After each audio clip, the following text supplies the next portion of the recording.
जय हिंद मेरे प्रिय साथियों, कैसे हैं आप सभी। आशा करते हैं साथियों आप सभी अच्छे होंगे और आपकी पढ़ाई भी एकदम अच्छे तरीके से चल रही होगी और साथ ही साथ आपका फिजिकल भी चल रहा होगा।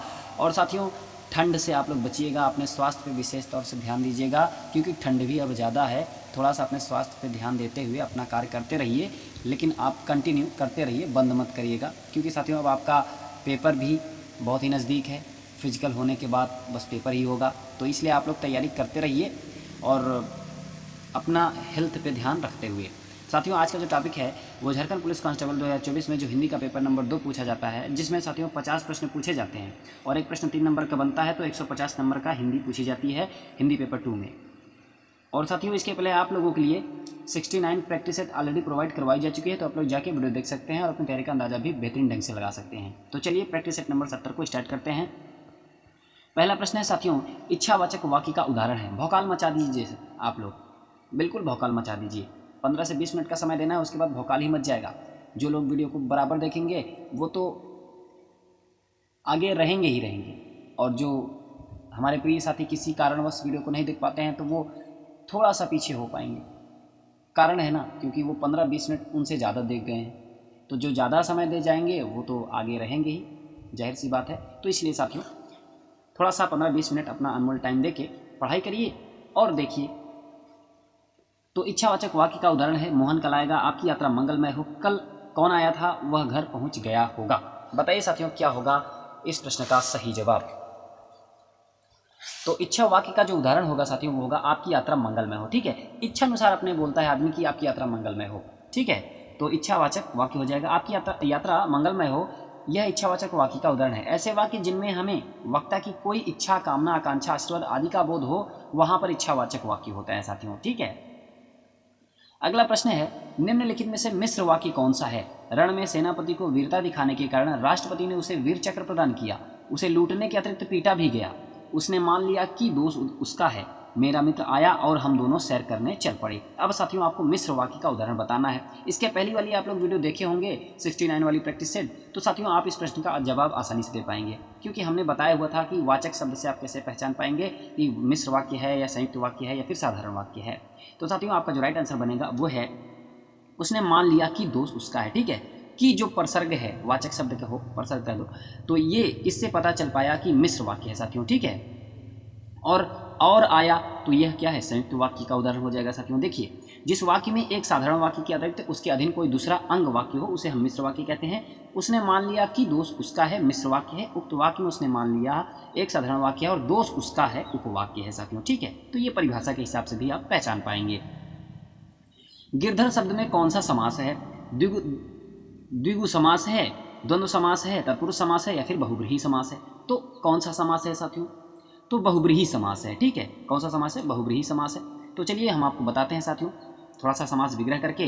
गिरधर शब्द में बहुब्रीहि समास है ऐसे समासिक शब्द जिसके दोनों पद मिलकर किसी तीसरे संज्ञा शब्द की प्रधानता का बोध कराएं साथियों, वहीं पे बहुब्रीहि समास होता है। उदाहरण जैसे गिरधर की बात हुई है तो गिरि को धारण करने वाला यानी श्री कृष्ण की बात हो रही है, तो यहाँ पे क्या हो जाएगा, बहुब्रीहि समास हो जाएगा। जब दोनों पद अप्रधान हो और कोई अन्य पद प्रधान हो जाए तो वहाँ पे क्या हो जाएगा, बहुब्रीहि समास हो जाएगा। अब साथियों बात करते हैं द्विगु समास की। तो जो पहला पद संख्यावाची होता है, जब पहला पद संख्यावाची हो तो वहाँ पे द्विगु समास होता है, और द्वंद्व समास वहाँ होता है साथियों जहाँ पे दोनों पद प्रधान होते हैं, वहाँ पे द्वंद्व समास होता है और बीच में योजक चिन्ह भी लगा होता है। ठीक है, तो इस तरीके से समास को पहचानते हैं।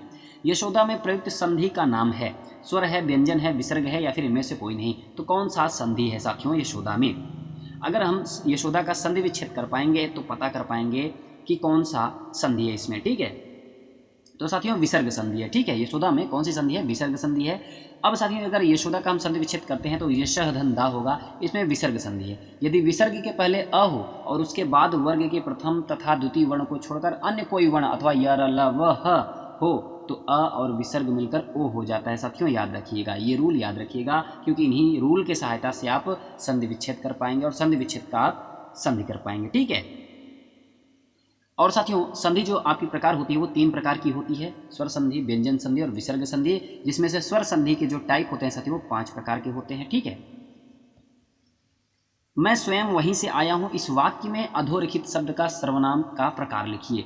संबंधवाचक सर्वनाम, निश्चयवाचक सर्वनाम, निजवाचक सर्वनाम, पुरुषवाचक सर्वनाम। अब स्वयं शब्द कैसा सर्वनाम है साथियों, स्वयं शब्द से आप सर्वनाम के कौन से भेद का विकल्प आप चुन पाएंगे, बताइए। तो साथियों निजवाचक, आप स्वयं खुद कहीं ये शब्द मिले तो वहाँ पे निजवाचक सर्वनाम होगा। और साथियों सर्वनाम की जो संख्या होती है, माने भेद होते हैं, वो 6 भेद होते हैं, ठीक है। तो यह जो है निजवाचक सर्वनाम का उदाहरण हो जाएगा। पहाड़ों पर बहुत वर्षा होती है, वाक्य के रेखांकित एक शब्द में विशेषण है, सर्वनामिक विशेषण है, गुणवाचक विशेषण है, परिमाणवाचक विशेषण है या फिर संख्यावाचक विशेषण है। पहाड़ों पर बहुत वर्षा, तो बहुत जो है कैसा विशेषण है? तो साथियों परिमाणवाचक विशेषण है, ठीक है। पहाड़ों पर बहुत वर्षा होती है, वाक्य के रेखांकित शब्द में परिमाणवाचक विशेषण होता है। अब साथियों सर्वनाम की बात कर लेते हैं। सर्वनाम के 6 भेद होते हैं, याद रखिएगा। पुरुषवाचक सर्वनाम, निश्चयवाचक सर्वनाम, अनिश्चयवाचक सर्वनाम और संबंधवाचक सर्वनाम, प्रश्नवाचक सर्वनाम, निजवाचक सर्वनाम। साथियों सर्वनाम थोड़ा यहाँ पे टाइपिंग में एरर है, तो ये आप लोग थोड़ा सा समझिएगा कि यहाँ पे सर्वनाम, जहाँ जहाँ भी सर्वनाम है वहाँ पे थोड़ा मिस्टेक है टाइपिंग में, तो इतना तो आप लोग थोड़ा सा समझिएगा। और साथियों अगर विशेषण की बात करें तो विशेषण में 4 भेद होते हैं। कौन कौन से? गुणवाचक विशेषण, संख्यावाचक विशेषण, परिमाणवाचक विशेषण, सर्वनामिक विशेषण, जिसे हम संकेतवाचक विशेषण भी कहते हैं, ठीक है। चिड़िया आकाश में उड़ रही है, इस वाक्य में उड़ रही क्रिया किस प्रकार की है? अकर्मक है, सकर्मक है, समापिका है, असमापिका है। तो इस वाक्य में उड़ रही क्रिया किस प्रकार की है? साथियों यह जो है अकर्मक क्रिया है, ठीक है। सकर्मक क्रिया क्या होती है? जब आप क्रिया में क्या क्या प्रश्न कर दें और उत्तर मिल जाए तो वहाँ पे सकर्मक क्रिया हो जाएगी साथियों, ठीक है। तो देखिए चिड़िया आकाश में उड़ रही, वाक्य में उड़ रही अकर्मक क्रिया का बोध कराती है। वाक्य में ऐसी क्रिया जिसे अर्थ को स्पष्ट करने के लिए कर्म की आवश्यकता नहीं पड़ती, उसे हम अकर्मक क्रिया कहते हैं। और जहाँ पे कर्म की प्रधानता होती है वहाँ पे सकर्मक हो जाता है साथियों। निम्नांकित में से कौन सा शब्द स्त्रीलिंग नहीं है? जलन, सोना, पुस्तक, मृत्यु। तो स्त्रीलिंग नहीं है, इसमें जरूर ध्यान दीजिएगा, जल्दबाजी में यहीं से क्वेश्चन गलत होते हैं, नहीं है और है में, ठीक है साथियों। तो सोना जो है वो आपका स्त्रीलिंग शब्द नहीं है। तो सोना कैसा है साथियों? स्त्रीलिंग नहीं है तो पुल्लिंग होगा। तो सोना शब्द स्त्रीलिंग नहीं है, सोना शब्द क्या है? पुल्लिंग है। जबकि जलन, पुस्तक, मृत्यु शब्द स्त्रीलिंग है साथियों। चांदी को छोड़कर लगभग सभी धातुएं पुल्लिंग में ही होती हैं। आप गाएं तो मैं नाचूं, इस वाक्य में क्रिया किस काल का बोध करा रही है? हेतु, हेतु मत भविष्य, हेतु, हेतु मत भूत, अपूर्ण वर्तमान, सामान्य वर्तमान। तो साथियों यहाँ पे हेतु, हेतु मत भविष्य का उदाहरण है आप गाएं तो मैं नाचूं। साथियों काल के जो प्रकार होते हैं वो 3 प्रकार के होते हैं, वर्तमान काल, भूतकाल और भविष्य काल, ठीक है। बाकी सभी काल में सबके अपने अपने प्रकार होते हैं, इसलिए आप लोग ध्यान दीजिएगा, पढ़िएगा। आप गाएं तो मैं नाचूं, यह वाक्य क्रिया के हेतु, हेतु मत भविष्य काल का बोध करा रहा है। क्रिया के जिस रूप से एक कार्य का पूरा होना दूसरे आने वाले समय की क्रिया पर निर्भर करता है उसे हेतु, हेतु मत भविष्य काल कहते हैं। जैसे वह कमाए तो खाए। साथियों आप सभी को हम थोड़ा सा बताना चाहते हैं कि अगर कोई भी प्रश्न आप लोगों को करने में कठिनाई महसूस होती है तो आप लोग तुरंत किताब को उठाइए, माने प्रैक्टिस सेट खत्म हो जाए उसके बाद आप तुरंत किताब को उठाइए और जहाँ भी आपको दिक्कत हो रही थी, जिस भी प्रश्न में, जिस भी टॉपिक से, उस टॉपिक को वहीं के वहीं तुरंत ख़त्म ही कर डालिए। क्योंकि 15 में 20 मिनट मान लीजिए आपका प्रैक्टिस सेट में टाइम लगता है, उसके बाद आप 10 मिनट लगेगा, किताब खोलेंगे और भन्न से उसको ख़त्म कर देंगे, ठीक है। तो वह तत्काल वहीं के वहीं समय लग जाए, 10-15 मिनट अधिक लग जाए, कोई दिक्कत नहीं है, लेकिन वो आपका कॉन्सेप्ट क्लियर हो जाए, ये मायने रखता है। तो कॉन्सेप्ट जरूर क्लियर कर लिया करिए आप लोग। अगर कहीं भी आप लोगों को दिक्कत होती है, कोई भी प्रश्न करने में दिक्कत, कठिनाई महसूस हुई, तुरंत कॉन्सेप्ट क्लियर, यही फंडा रखिए। देखिए अगली प्रैक्टिस सेट जो आएगी उसमें आप बिंदास एक नंबर का नंबर लेके आएंगे। कपित्त का तद्भव शब्द है, क्या है? कपूर है, कैथा है, केला है, खजूर है। कपित्त का तद्भव शब्द बताना है साथियों, तो कैथा होगा। कपित्त का जो तद्भव शब्द होगा वो कैथा होगा, ठीक है। कपित्त का तद्भव कैथा है। अन्य शब्दों के जो तत्सम है, जैसे कपूर की बात करें तो कर्पूर होगा, केला का कदली होता है, खजूर का खरजूर होता है साथियों, ठीक है। पंकज और जलज आदि किस प्रकार के शब्द हैं? रूढ़ हैं, यौगिक हैं, योग रूढ़ हैं या फिर मिश्रित हैं। तो किस प्रकार के शब्द हैं ये साथियों? ये जो है योग रूढ़ शब्द हैं। अब क्या होता है रूढ़, यौगिक, योग रूढ़ और मिश्रित, आइए जानते हैं। योग रूढ़ क्या होता है? ऐसे शब्द जो सामान्य अर्थ को न प्रकट कर किसी विशेष अर्थ को प्रकट करते हैं, उन्हें हम योग रूढ़ कहते हैं, ठीक है। और यौगिक शब्द किसे कहते हैं? 2 या 2 से अधिक शब्दों से मिलकर बनते हैं, जैसे विज्ञान, विधन ज्ञान बराबर विज्ञान हो गया। प्रयोगशाला, प्रयोग धनशाला, तो 2 शब्दों से जब मिलकर बना तो वो क्या हो गया? यौगिक शब्द हो जाता है साथियों। और रूढ़ शब्द क्या होते हैं? जिन शब्दों के सार्थक खंड न हो, माने मूल शब्द वही होते हैं, मूल शब्द को ही रूढ़ शब्द कहते हैं, तो वो क्या होते हैं? रूढ़ शब्द होते हैं। जैसे दिन, रात, घर इत्यादि। अब दिन में कोई हम परिवर्तन कर सकते हैं क्या? दिन एकदम मूल शब्द है, रात एकदम मूल है, घर एकदम मूल है, तो इसलिए यह रूढ़ शब्द होते हैं। सलिल शब्द का सही अर्थ है क्या है? पानी है, मलिन है, आग है, सरल है। सलिल शब्द का सही अर्थ बताना है। तो साथियों पानी होगा। सलिल का जो अर्थ होता है वो पानी होता है। जबकि मलिन की बात करें तो इसका जो अर्थ होता है गंदा या फिर धब्बा होता है। प्रतिवाद शब्द में कौन सा उपसर्ग है? प्रतिवाद, वाद, प्रति। अब उपसर्ग कब लगता है? कोई शब्द है तो उसके जो पहले होता है वो उपसर्ग होता है या फिर बाद में? कंफ्यूजन मत होइएगा साथियों, क्योंकि बहुत ही सिंपल टॉपिक है ये उपसर्ग प्रत्यय, तो इसमें आप लोग बिल्कुल कंफ्यूज मत होइएगा। तो साथियों उपसर्ग जो होता है वो हमेशा कोई भी शब्द है उसके प्रारंभ में लगता है और प्रत्यय हमेशा वो शब्द के अंत में लगता है, याद रखिएगा, ठीक है।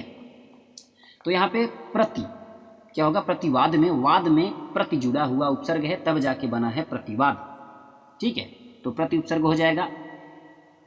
वाद मूल शब्द है, प्रति उपसर्ग से बनने वाले अन्य शब्द हैं साथियों, जैसे प्रतिकार, प्रतिक्षण, प्रतिनिधि आदि हैं। आध्यात्मिक शब्द में कौन सा प्रत्यय है? अध्यात्म है, क है, आत्मिक है, इक है। तो आध्यात्मिक अभी आपने देखा कि हमने बताया कि मूल शब्द है ये, उसमें इधर जो लगता है अंत में वो प्रत्यय होता है, प्रारंभ में जो होता है वो उपसर्ग, ठीक है। तो अब प्रत्यय पूछा हुआ है तो आध्यात्मिक, तो अध्यात्म से बना है आध्यात्मिक, तो साथियों क्या हुआ? इसमें एक प्रत्यय लग गया। जब एक प्रत्यय जुड़ गया तो आध्यात्मिक बन गया साथियों।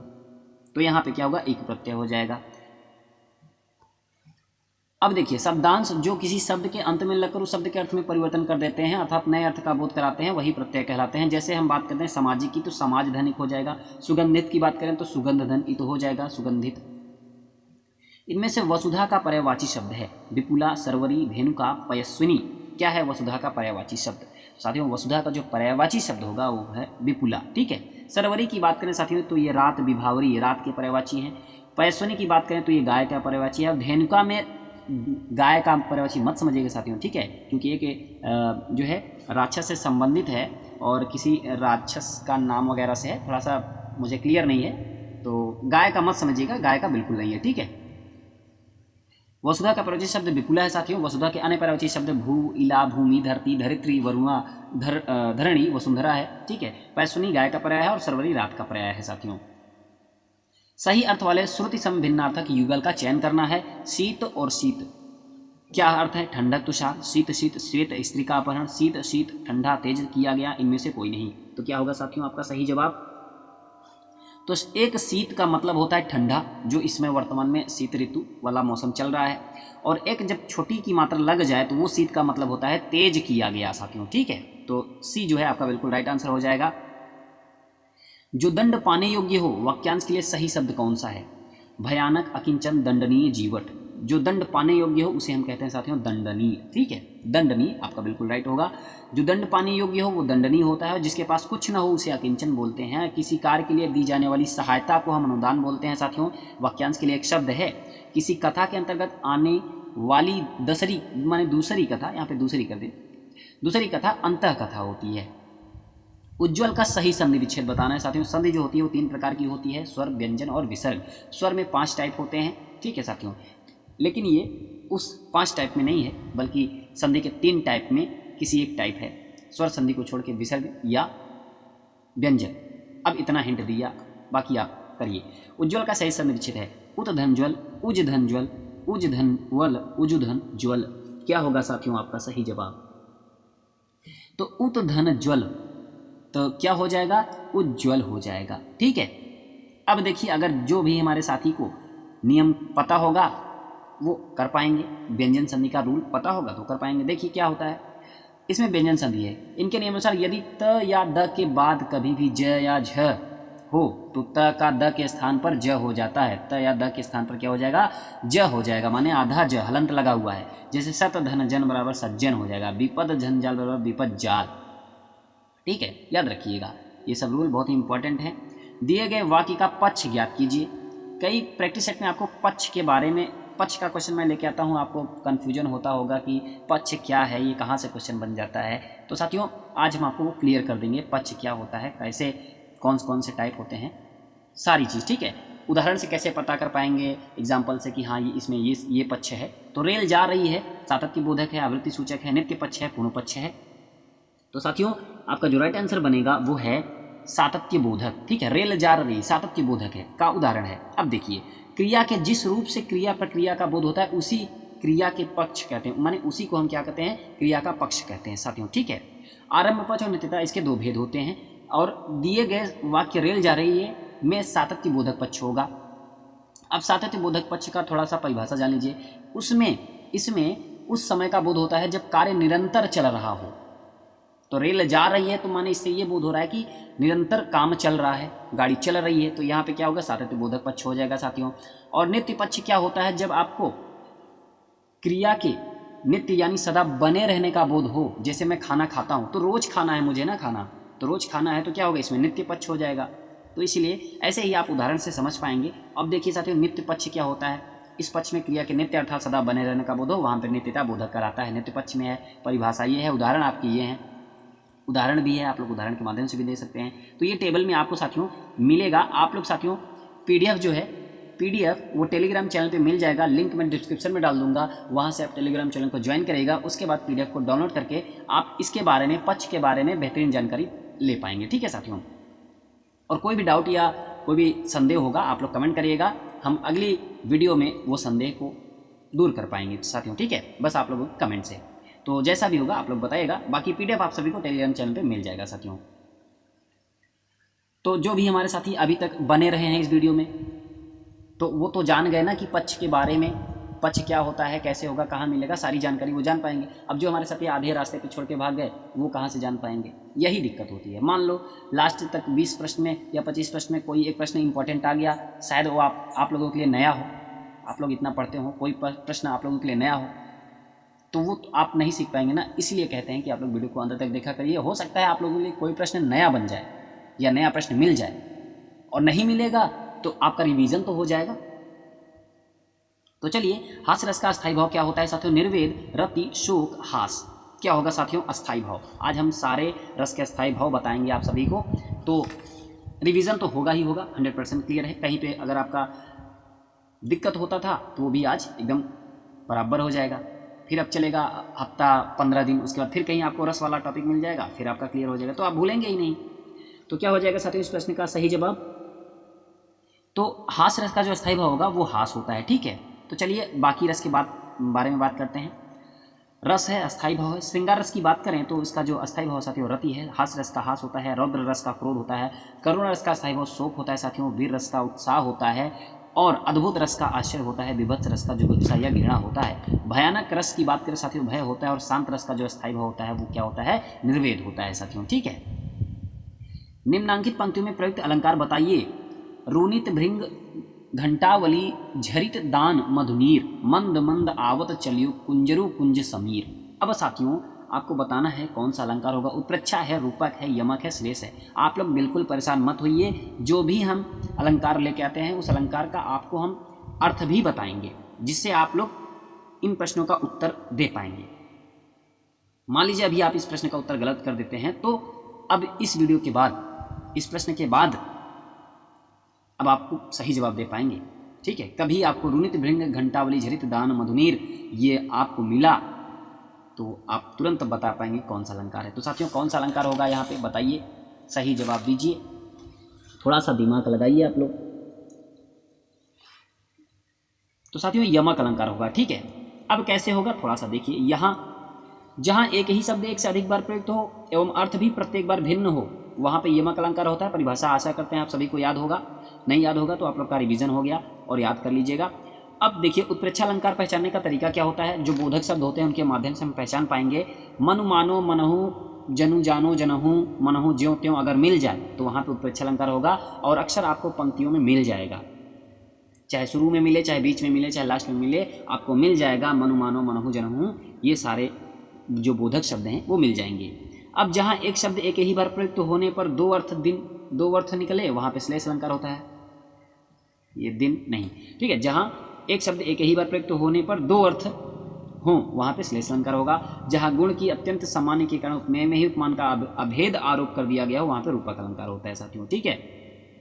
अब देखिए जो हम पंक्ति थी, उपरोक्त पंक्ति में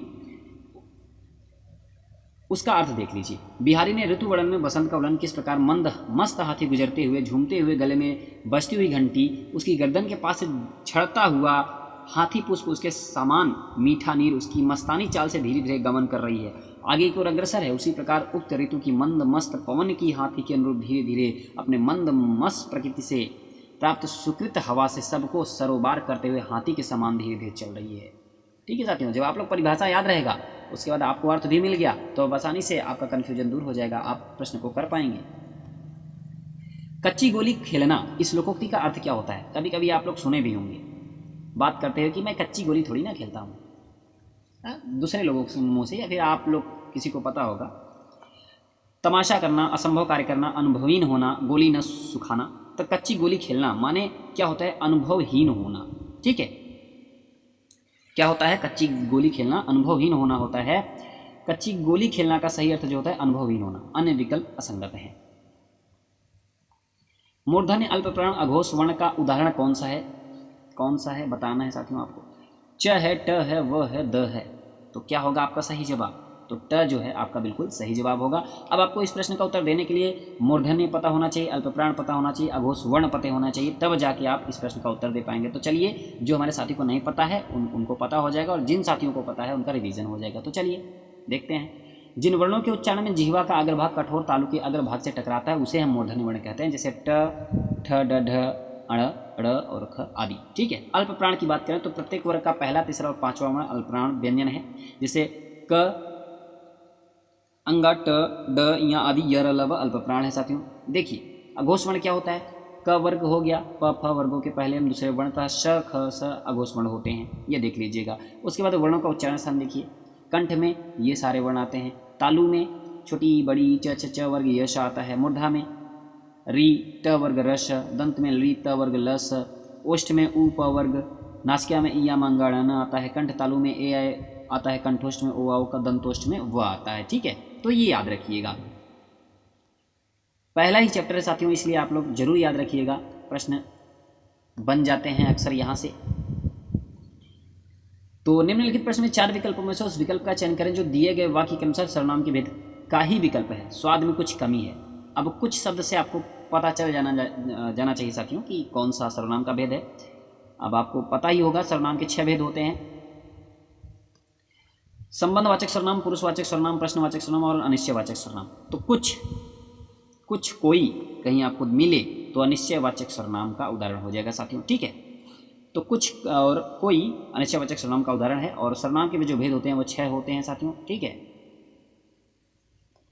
जिस सर्वनाम में किसी वस्तु का निश्चित बोध नहीं होता उसे अनिश्चयवाचक सर्वनाम कहते हैं। स्वाद में कुछ कमी है, इस वाक्य में कुछ सर्वनाम शब्द से अनिश्चितता का बोध होता है, इसलिए कुछ शब्द अनिश्चयवाचक सर्वनाम होगा। मैं 8वीं कक्षा में पढ़ता हूँ, वाक्य में रेखांकित शब्द है सर्वनामिक विशेषण, संख्यावाचक विशेषण, गुणवाचक या पुरुषवाचक।